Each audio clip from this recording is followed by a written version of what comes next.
Assalamu alaikum warahmatullah. Dear student, in this part, I am going to talk about statistical measures which are related to dispersion. तो कुछ लोग ये कहते हैं कि ये बहुत सिंपल लेक्चर्स हैं, ये हम पढ़ चुके हैं। याद रखें, जो फिलोसफिकल अप्रोच है वो डिफरेंट होती है। बहुत सिंपल चीज़ों में से भी कुछ ऐसे पॉइंट्स निकल आते हैं जो बहुत ज़्यादा डीप होते हैं, जो हम अमूमन नज़रअंदाज कर देते हैं। तो कोई भी अगर लेक्चरर आपको लेक्चर दे रहा है तो उसमें कोई ना कोई बात इंपॉर्टेंट ज़रूर होगी। तो मैं कोशिश करूंगा कि इस डिस्पर्जन को मैं अपने अंदाज में आपको बता सकूं कि ये कॉमन क्वेश्चन है, व्हाट इज अ डिस्पर्जन। तो कुछ लोग कहते हैं इंतशार है, टू डिस्पर्स यानी कि जाहिर स्प्रेड आउट हो जाना ऑब्जर्वेशंस का। तो डिस्पर्जन को there are several ways to teach the concept of dispersion, but I have chosen the one which is called the dart. You know what dart is? यकीनन it is a circular chart which is further divided into some areas, and these areas are labeled by some numbers, and most of the time this the highest number occurs within this center, and this center is also said to be the bull's eye. इसी को कहते हैं ना bull's eye। तो अगर कोई भी, ये तो मिलते रहते हैं, ये कहीं दीवार पे भी लगा हो सकता है, टॉय स्टोर पे मिल जाता है, किसी के घर में हो सकता है, किसी ऑफिसेज में लगाते हैं कुछ लोग, और इनके एरोज इसके साथ होते हैं। तो अगर कहीं से गुजरना हो आपका और जहां पर आप देखें ये डार्ट लगा हुआ है और उसके एरोज भी पड़े हुए हैं, तो जी क्या चाहता है? जी यही चाहता ना, आज हो ही जाए अपनी महारत का इम्तिहान।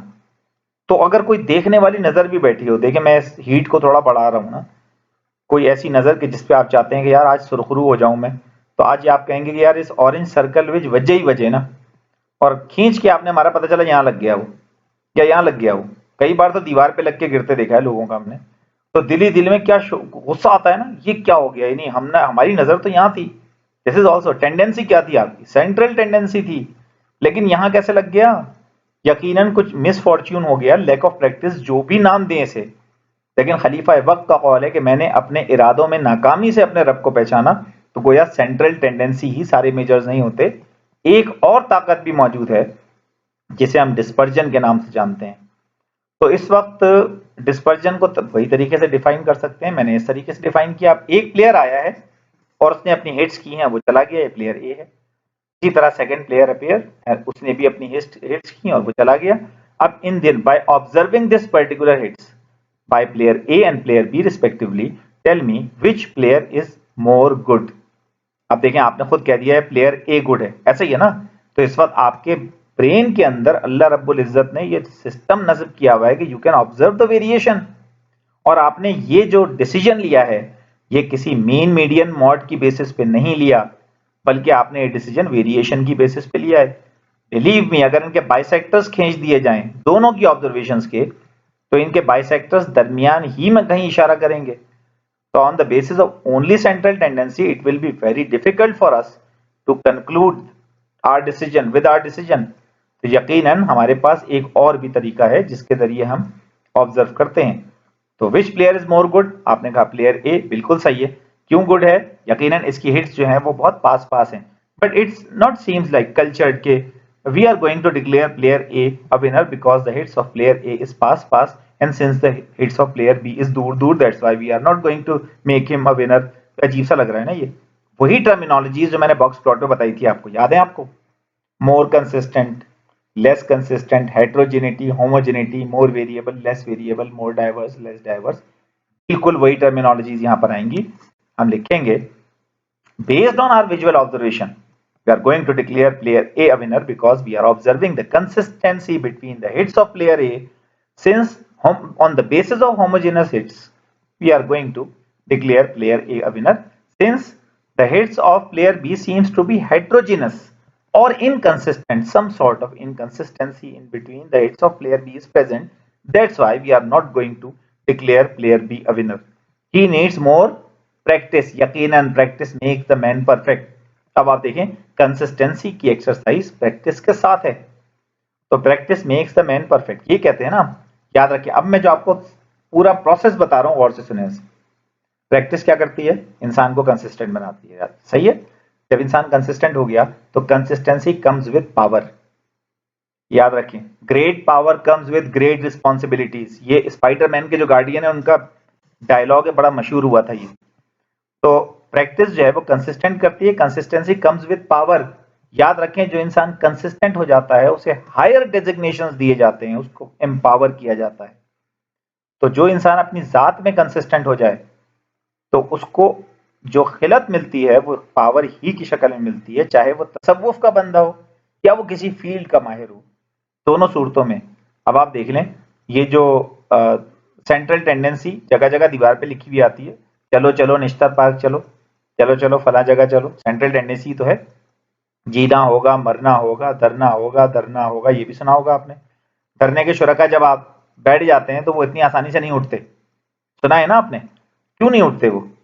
इसलिए कि याद रखें, जब वो करीब करीब होकर बैठ जाते हैं और ज्यादा तादाद में आ जाते हैं तो उन्हें अंदाजा हो जाता है कि now we are consistent and since we are consistent we are having a power. तो ये जो नशा होता है ना ताकत का, ये इंसान को उठने नहीं दे रहा होता धरने से। तो लॉ इन्फोर्समेंट एजेंसीज क्या करती हैं? टीयर गैस फायर करेंगी, बिल्कुल। रबर बुलेट्स हैं, बिल्कुल वो भी हो जाती हैं। वाटर कैनन है, लाठी चार्ज है, बैटन चार्ज है। ये सारे के सारे काम करते क्या है किसी भी प्रोटेस्ट पर? जो सिट ऑन प्रोटेस्ट होता है वो सब डिस्पर्स हो जाते हैं। जहां वो डिस्पर्स हुए उनकी ताकत खत्म हो जाती है। तो याद रखें, consistency comes with power, power will give you confidence, confidence आता ही पावर्स के बाद है। And finally confidence will give you style. तो अगर कोई इंसान अपना स्टाइल इंट्रोड्यूस करना चाहता है, जिस तरह बहुत सारे बैट्समैन और बहुत सारे सेलिब्रिटीज और बहुत सारे प्लेयर्स फुटबॉल और सॉकर वगैरह के अपना एक स्टाइल देते हैं ना, स्टाइल इसी वजह से देते हैं क्योंकि उनके पास पावर है। पावर क्यों है? क्योंकि वो कंसिस्टेंट है। कंसिस्टेंट वो क्यों है? क्योंकि उनके पास प्रैक्टिस है। तो जो लोग प्रैक्टिस करते हैं, बुद्धा भी 500 साल पहले इस्लाम से आया, उसने प्रैक्टिस का तरीका बता दिया मेडिटेशन का। फिर इस्लाम आया, इस्लाम ने नमाजों को मुतारिफ कराया। यकीनन कहते हैं मिलता है क्या नमाज में सजदे में जाके देख, बिल्कुल ये बात है क्लियर कि नमाज पढ़ने वाले को पता चलता है कि वो कितना कंसिस्टेंसी की प्रैक्टिस में इन्वॉल्व है और उसे क्या कुछ मिलेगा उसके बाद। मैं तबलीग नहीं कर रहा, but I am telling something about the dispersion story. अब मेरा सवाल गौर से सुने, which player is more disperse? Player B is. आपका जवाब बिल्कुल ठीक है, लेकिन मेरा सवाल ये नहीं था। मेरा दूसरा सवाल सुने, how much disperse player B is? अब मैंने जैसी अमाउंट पूछा, अब आप चुप हो गए। ये हाउ मच मैं आपसे पूछ रहा हूँ, फॉर एग्जाम्पल कितने किलो डिस्पर्जन है इसमें प्लेयर बी के अंदर? तो आप कहते हैं ये तो हम नहीं बता सकते। तो right now you are able to observe the variation visually, but in order to calculate the amount of dispersion, we need to practice some statistical measures which are related to dispersion.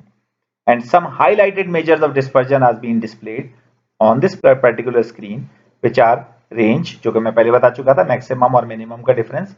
Variance निकाल लें, variance का formula भी मैं अभी share कर दूंगा। Standard deviation calculate कर लें, कर सकते हैं। मीन डेविएशन कर सकते हैं। इंटरक्वार्टाइल रेंज कैलकुलेट कर सकते हैं। इसी तरह कोएफिशिएंट ऑफ वेरिएशन भी कैलकुलेट किया जा सकता है। इन सब मेजर्स में से दो मेजर्स आपने पढ़े हैं। कौन से दो मेजर्स? यकीनन पहला मेजर रेंज, जो आपने शुरू में पढ़ा था, मैक्सिमम माइनस मिनिमम से रेंज निकल आती है। इसी तरह इंटरक्वार्टाइल रेंज, जो कि Q3 माइनस Q1 से कैलकुलेट होती है।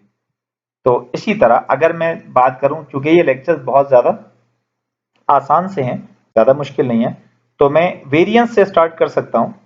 बट ये बेहतर होगा कि मैं वेरिएंस से नेक्स्ट पार्ट में स्टार्ट करूं। तो हम लोग वेरिएंस वाले पार्ट में मिलते हैं। Thank you.